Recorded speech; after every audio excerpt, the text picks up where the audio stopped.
नमस्कार मित्रों। पंजाबी भाषा के लेखक गुरुदेव सिंह रुपाणा की कहानी लेकर आज मैं हाजिर हूँ, जिसका नाम है रोटी। हिंदी में इसका अनुवाद किया है श्री सुभाष नीरव जी ने। कहानी शुरू करते हैं मित्रों। 5 साल बाद बख्तियारे ने कसम तोड़कर पुनः पीना आरंभ कर दिया। 5 साल उसने शराब को हाथ नहीं लगाया। दोस्तों ने ताने मारे, यारी का वास्ता दिया, लेकिन उसने शराब मुँह न लगाई। किसी मेहमान रिश्तेदार को लाकर नहीं दी। इस कारण कुछ तो उससे नाराज भी हो गए। कुछ ने यहाँ तक कहा कि बख्तियारा कंजूस हो गया है। लेकिन अब रात दिन आँख नहीं खोलता, पीता रहता है, पिलाता रहता है। सब हैरान हैं, इसे हो क्या गया। कोई दुख नहीं, कोई सदमा नहीं। बेटियां बेटे उसके अच्छे स्वभाव के थे, उसकी आज्ञा मानने वाले। अच्छी फसल होती आ रही थी।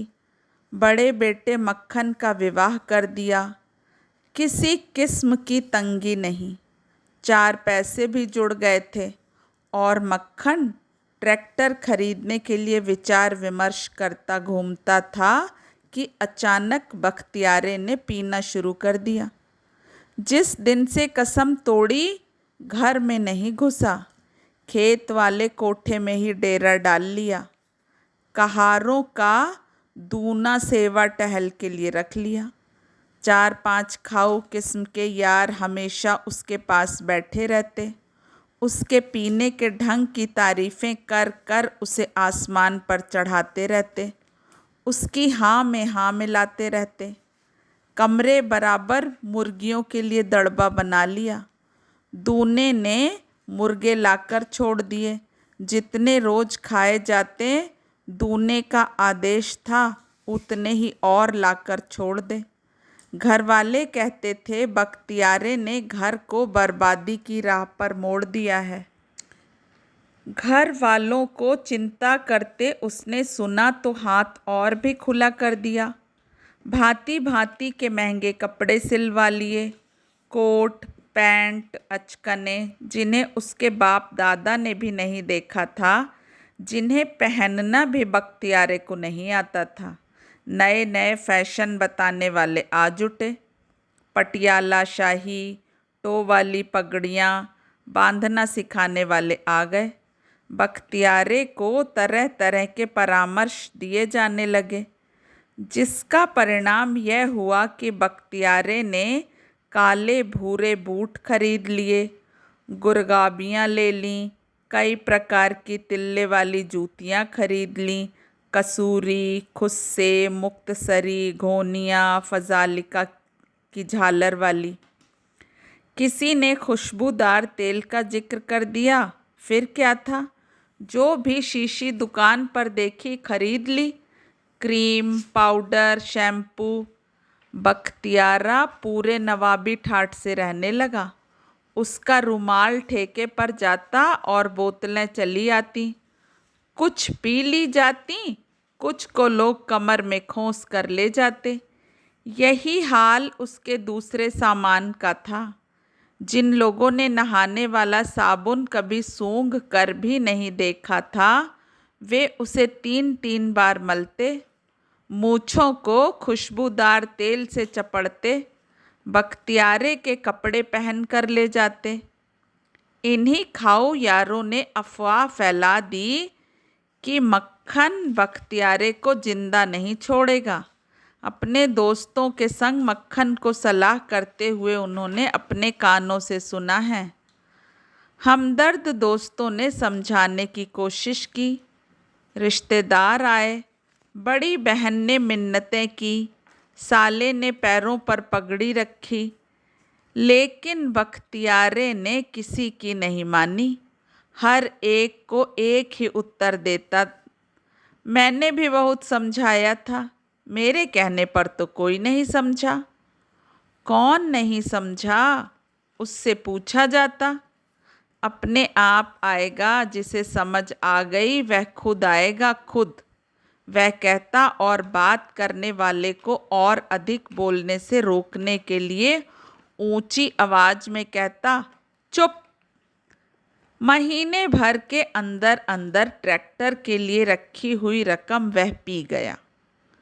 फिर उसने घोषणा की कि वह अपनी पक्की नहर वाली जमीन बेचने को तैयार है, कोई ग्राहक हो तो उसके अड्डे पर आ जाए। यह सुनकर तो घर वालों को चिंता ही लग गई। मक्खन रोटी छोड़कर बैठ गया। उसे समझ नहीं आ रहा था बापू को क्या हो गया है। पहले भी तो पीता रहा है, पर जमीन पर कभी इस प्रकार दांत नहीं गड़ाए थे और ना ही इस तरह नवाबों वाले तौर तरीके अपनाए थे। क्या किया जाए? जब भी वह उसे मिलने के लिए गया था, दूर से देख कर ही बख्तियारे ने चिल्लाना शुरू कर दिया था, आ गया मक्खन, मुझे मारने आ गया। मक्खन बिना बात किए ही लौट आता और फिर अगले दिन एक अन्य खबर सुनने में आई तो सारा परिवार ही जैसे जमीन पर आ गिरा। बख्तियारे ने रूलिये चौकीदार की विधवा रख ली थी। घर में जवान बेटी थी, नई नई बहू आई थी। यह क्या हो गया है इसको?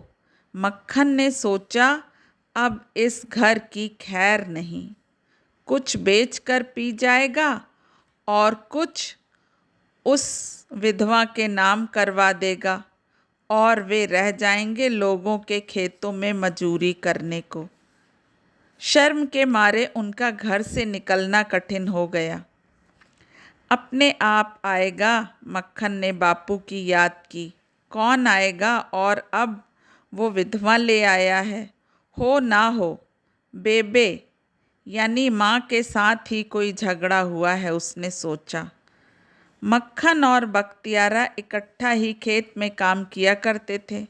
भाइयों जैसे लगते थे और दोस्तों की तरह रहते थे। काम बंद करने से पहले बख्तियारे ने चुप्पी साध ली थी। चुपचाप वह खोई हुई गाय की तरह घूमता रहता। एक दिन वह चादर तान कर लेट गया, सारा दिन खेत पर नहीं गया और अगले दिन पता चला उसने पीना आरंभ कर दिया है। मक्खन ने याद किया, यह उन दिनों की बात है जब मक्खन की बीवी गौने में दूसरी बार लौटी थी। पूरा परिवार खुश था, एक दूसरे को बहुत प्यार सत्कार से पेश आते। छोटे बच्चे भाभी की खुशी में सब काम हंसते हंसते कर लेते।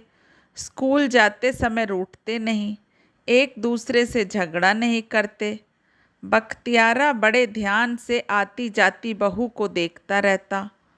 उन दिनों वह मक्खन की माँ को नए साफ कपड़े पहनने के लिए कहते सुना गया था। तू भी कभी ढंग की कुर्ता चुन्नी ले लिया कर। सवेरे सवेरे सभी के लिए दातूने लाकर देता और मक्खन की माँ से भी दातून करने के लिए कहता। उन दिनों ही एक और परिवर्तन घर में हुआ था। खेत से लौटकर बख्तियार बैठक में बैठ जाता, उसके नहाने के लिए पानी पहुंच जाता, धुले हुए कपड़े दिए जाते। नहाकर कपड़े बदल कर वह लेटे लेटे ही रोटी की प्रतीक्षा करता। सबको अपनी अपनी जगह पर रोटी परोस कर मक्खन की माँ बख्तियार को रोटी खिलाने जाया करती थी।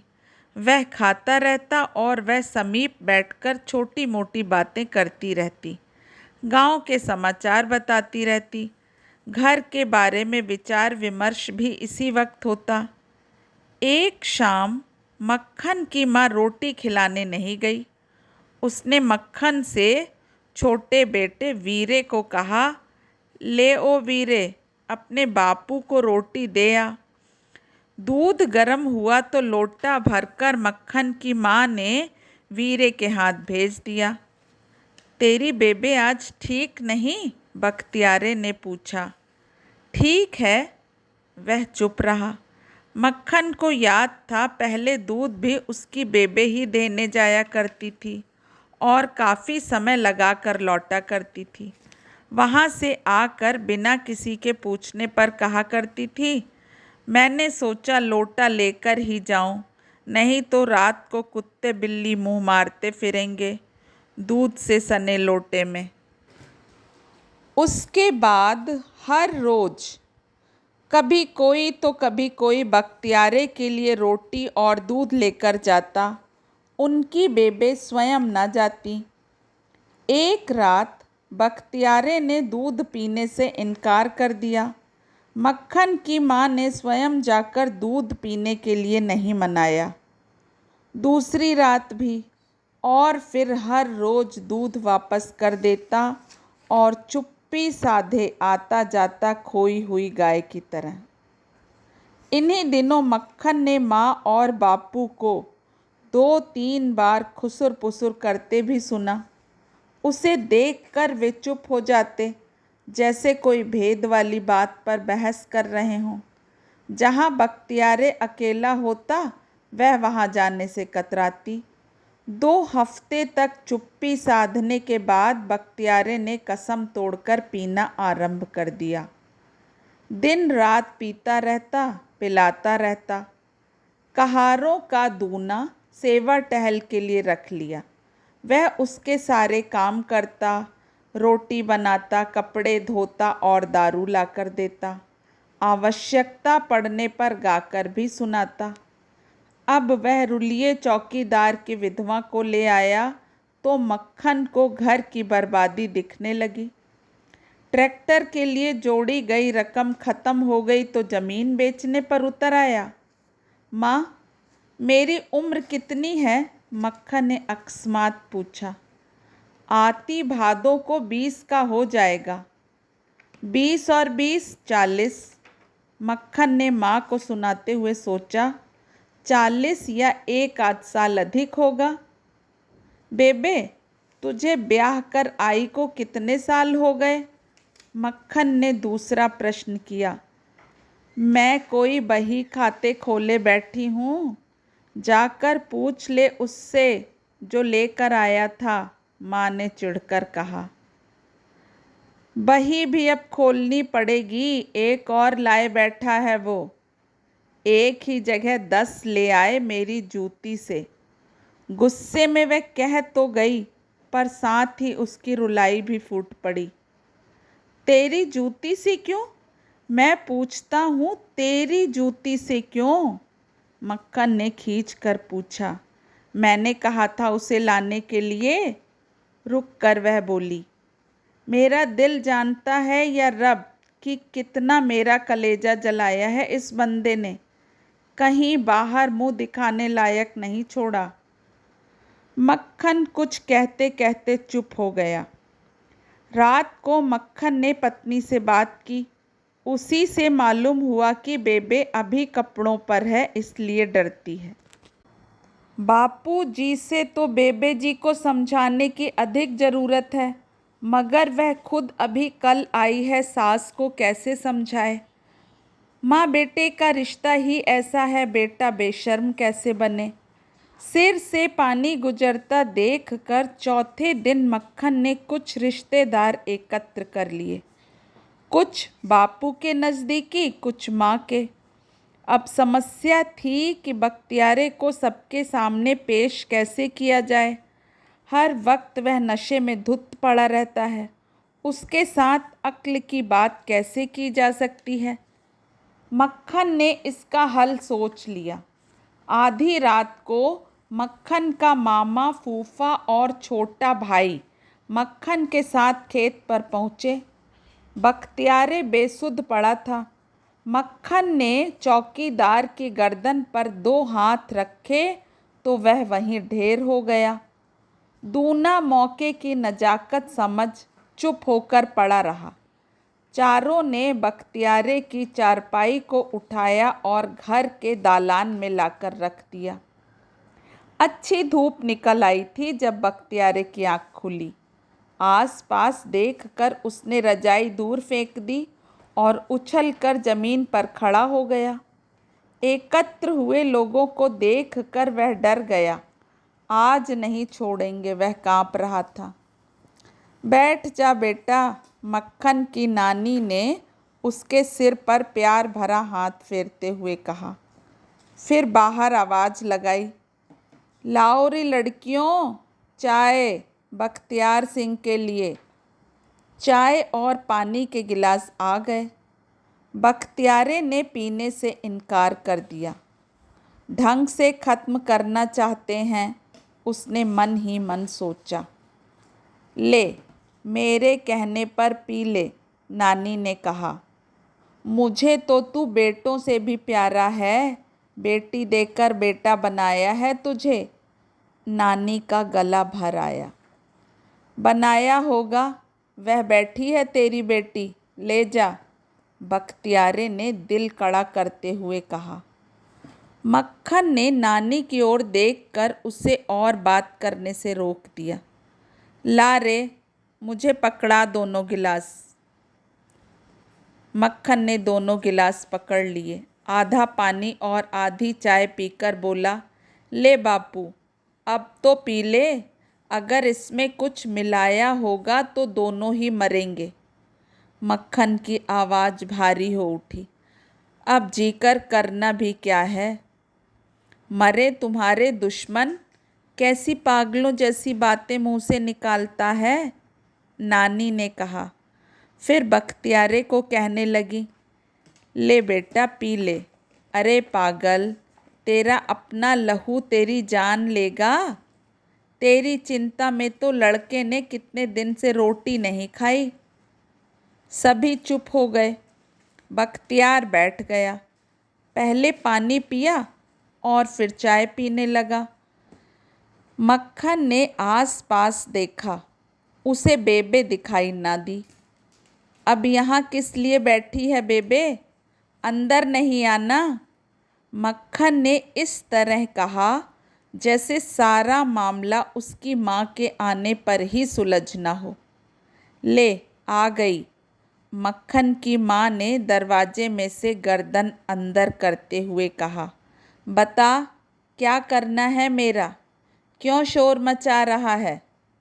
मक्खन की माँ ने यूं कहा जैसे उसे मालूम ही ना हो कि झगड़ा क्या है। तुझे नहीं पता क्या करना है तेरा? मक्खन ने कहा। तू ही तो सारे बखेड़े की जड़ है, कहती है क्या करना है मेरा। मक्खन ने प्रारंभ से ही बापू का पक्ष लेना शुरू कर दिया, जैसे उसे बता रहा हो जो कुछ भी उसने इस हालत में किया है ठीक ही किया है। ट्रैक्टर की रकम से उसको ज़मीन की अधिक चिंता थी। चुप होकर बैठ रह, माँ बोली। मैंने शुरू किया है बखेड़ा? इनको चुप होकर बैठने के लिए इकट्ठा किया है, मक्खन ने सभी की ओर संकेत करते हुए कहा। अच्छा, मचा ले शोर, ना कर चुप। कोठे पर चढ़कर बजा ढोल। ढोल बजाने में कोई कसर रह गई है जो अभी और बजाना चाहती है? मक्खन बोल उठा। तू बापू से बात कर मक्खन, इस बेचारी पर क्यों उछल रहा है? मक्खन के मामा ने बहन की बेइज्जती होते देखकर कहा। दोनों से करनी पड़ेगी और बेबे से तो ज़्यादा ही, मक्खन ने दृढ़ता से कहा। कर बेटा कर, नानी ने ताकीद की। तू अब ईश्वर की कृपा से सियाना हो गया है, दोनों को समझाने लायक। फिर रुक कर बोली, ये तो ठंडे दूध को फूंक मार मार कर पीते हैं। ऐसा गुणवान तुम्हारा बेटा निकला है जिसने पैदा होते ही सारे परिवार की जिम्मेदारी अपने सिर उठा ली और तुम्हें खाली छोड़ दिया लड़ने के वास्ते। माँ बाप औलाद को समझाते तो देखे थे, यहाँ तो उल्टा ही रवैया चल पड़ा। एक बार फिर चुप्पी फैल गई। क्या झगड़ा है तुम्हारा? मक्खन के फूफा ने चुप्पी को तोड़ा। क्या होना था भाई, यूं ही फालतू में रोटी हजम नहीं होती, मक्खन की बेबे बोली। बेबे बात सुन सियानी बनकर। मक्खन को सूझ नहीं रहा था कि बड़ी उम्र के लोगों के बीच कैसे बात करें। तू हम लोगों को गुलाम देखना चाहती है या सरदारी करते? यह भी पूछने वाली बात है। माँ डायन भी होगी तो औलाद के लिए तो नहीं, बेबे ने कहा। फिर तू बापू को रोटी पानी क्यों नहीं पकड़ाती? क्यों बहते पानी में रुकावट डालती है? मक्खन जिस बात को बहुत मुश्किल सोच रहा था वह बड़ी सहजता से कह गया। मैंने डाली है बहते पानी में रुकावट? मक्खन की माँ ने हठ करने की तरह कहा। तूने ही सारा काम खराब किया है, मक्खन ने गर्म होकर कहा। ले ओ बीरा, बापू को रोटी दे आ। ले ओ छिंदे, बापू को दूध दे आ। मक्खन ने माँ की नकल उतारी और अपनी बात का प्रभाव जानने के लिए सबके मुंह की ओर देखा। तेरे से नहीं पकड़ाई जाती रोटी अब? कहती है बहू आ गई है। मैं पूछता हूँ, बहू के आने से यह यानी कि मेरा पिता एक दिन में ही 70-72 का हो गया? छिपती फिरती है जैसे कंजक हो। मक्खन गरजा। मक्खन की माँ के आंसू बह निकले। सभी चुप हो गए। नानी बोली, बेटी लड़का ठीक कहता है। रस्सा तुड़ाकर जिधर चाहे दौड़ते फिरना, कोई भी टके सेर नहीं पूछेगा। आदमी के सिर पर ही औरत राज किया करती है और आदमी तूने कर दिया दूर। ऐसे कैसे बात बनेगी?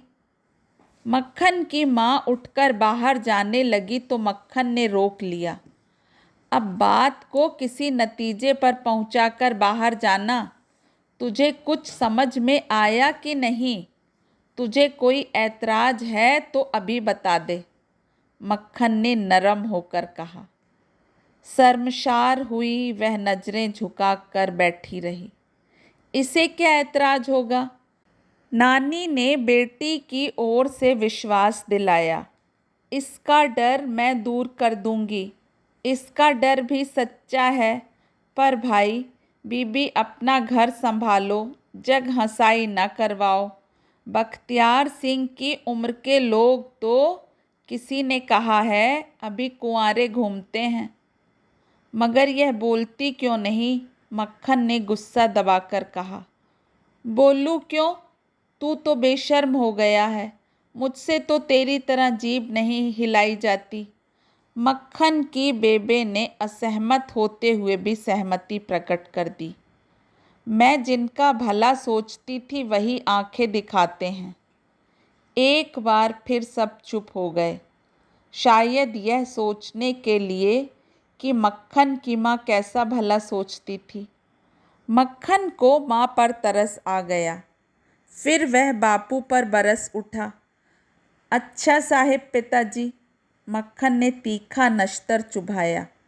मेरा यार बेटा, मेरा भाइयों जैसा बेटा कहते हुए तुम्हारा मुंह नहीं थकता था। मैं पूछता हूँ, यार बेटे से एक बार भी बात नहीं की गई इस बारे में? मोल की औरत लाकर लोगों को दूल्हा बन बन कर दिखाता है, अपने टब्बर से रोटी ना ली गई? मक्खन उबलती कोलगेट की तरह बुलबुले छोड़ने लगा। अगर बहुत ही तंग हो तो दूसरा विवाह कर देते हैं तुम्हारा।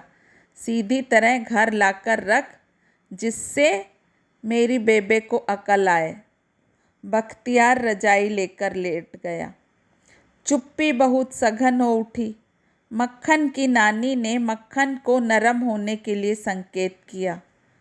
तनाव कम करने के लिए मक्खन ने छोटे भाई से कहा, जा बीरा, खेत से साहब के कोट उठा ला, संदूक में संभाल कर रख दे। बेबे ने रोटी न पकड़ाई तो फिर काम आएंगे।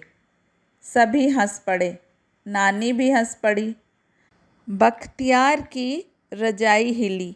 रसोई में से मक्खन की पत्नी की हंसी सुनाई दी। कैसी बातें बनानी आती है बेशर्म को। मक्खन की माँ का मुंह रक्तिम हो उठा। एकदम ही सियाना बनने लगा है। वह मुस्कुरा उठी। बख्तियार रजाई लेकर पड़ा रहा। ले पकड़। मक्खन की माँ बाहर से रोटी वाली थाली लाकर बोली। ले खा ले। अगर मेरे हाथों ज़्यादा ही मीठी लगती है तो मैं खिला दिया करूँगी।